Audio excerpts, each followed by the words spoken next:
welcome back to the STPL. My name is Kix, joining me is Rapid. We just saw Eonzerg take down Lumire in a very quick 3-minute match.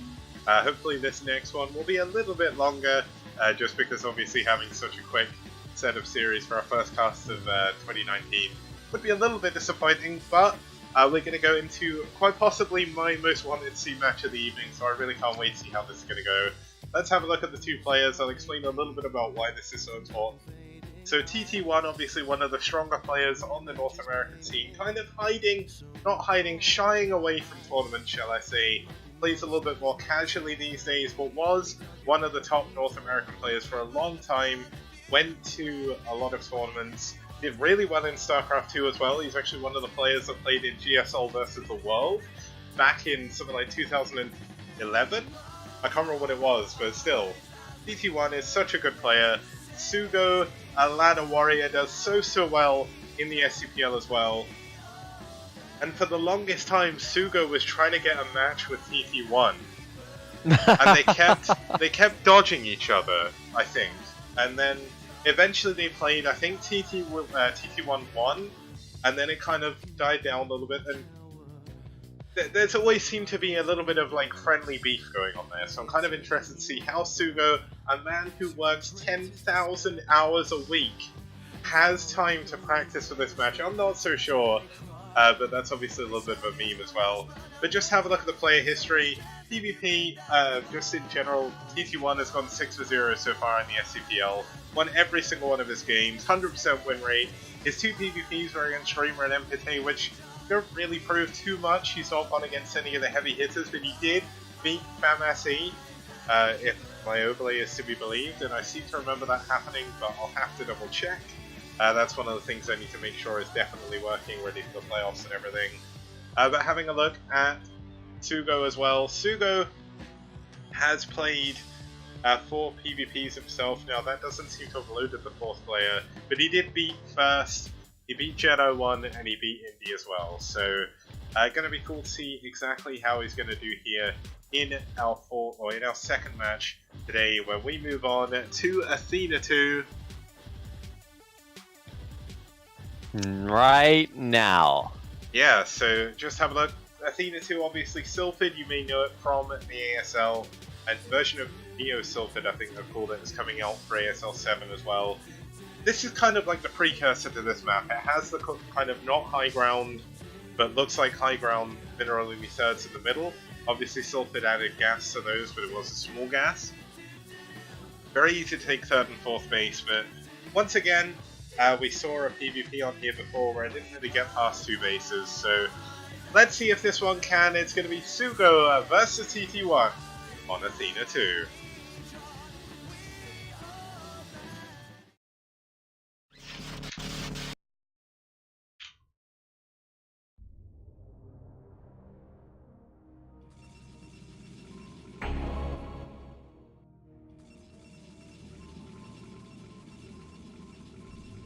Okay, starting us over here in the 9 o'clock position, we do have the Red Protoss fighting for NaS. It's SuGo. That's right, and his opponent is TT1. Winner offline, online. Can anything stop this man? Rivalry aside, I would say that just from my perspective, as somebody who's watched a lot of Brood War and then into StarCraft 2, TT1 is like the double quotes bigger name. And I'm not just saying that to stroke his fragile ego. What I'm saying is that as far as their win rates go, it might not tell the whole story. Obviously, SuGo's is pretty good. We'll see. Yeah. Because none of that really matters, right? That's why we play the games. If we just went off win rates, then esports would be pretty boring. So it is a PvP. And so unlike a ZVZ, sometimes not anything can happen. Because in general, you have pretty mirrored build orders up until things get really weird. If you want to say see something like proxies or DT tech, by and large, it is gateway, some dragoons, some dragoon range. Oh my god, SuGo's going for 12 next. He's doing TT1's build against him. No, he wouldn't. He wouldn't. He would. He's He building it. is. Oh man, it's the ultimate double No. bluff. You go for the build that your opponent says bad. for. That is the word you're looking for, Kix. That's what this is. So, maybe in case you're not familiar with this, on some maps like Plasma, where you've got things locked down early on, you can afford to get a little bit greedy.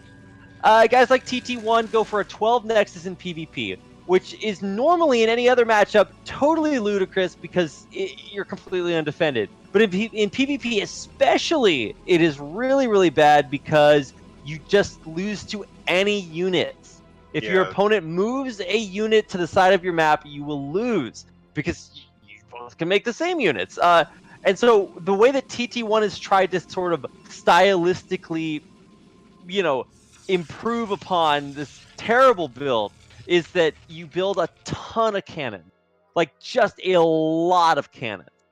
Yeah, but this time it's going to be 2 gateways. What? Yeah, I mean, 2 gateways isn't necessarily a bad follow-up. TT1 is actually late on getting his Cybercore because he is going into double Zealot. Now the problem for SuGo is can he actually... Oh, it's called a Bengalars, by the way, that cat thing. Is he going to be able to hold on long enough for his 2 gateways to come in? I mean, TT1 is not going to be able to kill the Pilot, he's not going to be able to kill the Nexus either with just 1 Zealot, so things are not looking too bad for SuGo as long as he can get his core up. He's going into that forge that you mentioned before, but TT1 is going for a proxy. He's going for proxy robo. Oh, never change. Wow. So I should preface this in case you guys don't know that I'm kidding when I call this a terrible build. I'm saying it's a terrible build if it doesn't work, right? So if you get punished, then you will lose really, really badly. If you don't, like say if your opponent can't get to you via land, like if there's a destructible wall in front of you, like on Plasma, then hey, go for it. If your opponent can't scout you, then maybe you can buy enough time to stabilize, right? But against the majority of competent players, which TT1 is... Oh my god, SuGo scouts the proxy. This is he's going to scout the proxy, like, what do you do against this, right? Like, he's got 3 Zealots, but he can't move those out on the map. You build a lot of cannons. Yeah, a lot of cannons. But theoretically, you're going to be going up against Reavers, right? And so you just get siege pushed. And by that time, you're hoping that you have enough economic advantage from your Nexus kicking in that you can, maybe hold it off then. But yeah, like I was saying, like, there's a lot of ways to exploit this. If you don't get exploited, you have a huge advantage. If you do, then you lose graphically. So one of those 2 things is going to happen. Yeah. Now, TT1 is the master of 12 Nex in PvP, so if anyone knows how to punish it, it's going to be him. Now, SuGo is still trying to hold on. We saw an early Nexus get punished by Reavers before on Shin Peaks of Miku in the previous series, but SuGo going to move back in. He's not going to see the Reaver, but he does see the fact there is 2 proxy gateways there now, and he's going to look to add on his Cybernetic score finally. And TT1 actually moving a little bit too far forward with his Dragoons, taking a little bit more damage. Yeah, a little bit more. He does take hull damage, which is a little bit rough for that singular Dragoon, but I cannot wait for this Reaver to kick in. This is just the most hilarious thing. No PvP is supposed to look like this, and honestly, you can blame TT1 for kind of, I guess, what do you want to call this? Innovating this style, where you just go mass cannons to defend a 12 next. I don't know if that's really worth it, but I mean, hey, we'll find out. He's going to try. I mean, we're going to see Reavers outranging cannons, which is fairly normal. But the Reaver actually moves in range of one of the cannons there, so it has to be a little bit careful. He does take a lot of damage on that Reaver, actually. There we go, looks like the Reaver is going to kill all the cannons, and SuGo hasn't had the time necessary to get his gateways up yet, so he only now has 4 gateways, and he is on an absolute knife edge. Obviously, if SuGo holds this, he's going to be in an almost unbeatable position with the economy. I mean, TT1 is already breaking his way through. Wait, what killed that Dragoon? TT1 lost her Dragoon to a cannon. What? Okay, cool. A final shot from the cannon as well. Yeah, he's getting a little bit overzealous. Now, there is an observer here, and that's the biggest thing. Not only does it mean that he can't lose to DTs, but he also has high ground vision, so it's easy for him to break up this ramp. There's no probes at the natural to drill in and try to screw up some of the movement here. It's just a Reaver versus things that can't shoot it. Yeah, things are definitely looking good. GG! TT1 takes out SuGo in a very clinical game there to make us 1-for-1. Yeah, and in case you guys were wondering why that's a bad build, that thing. Now you know. Yeah, it dies to any units. I'm just like, okay, man.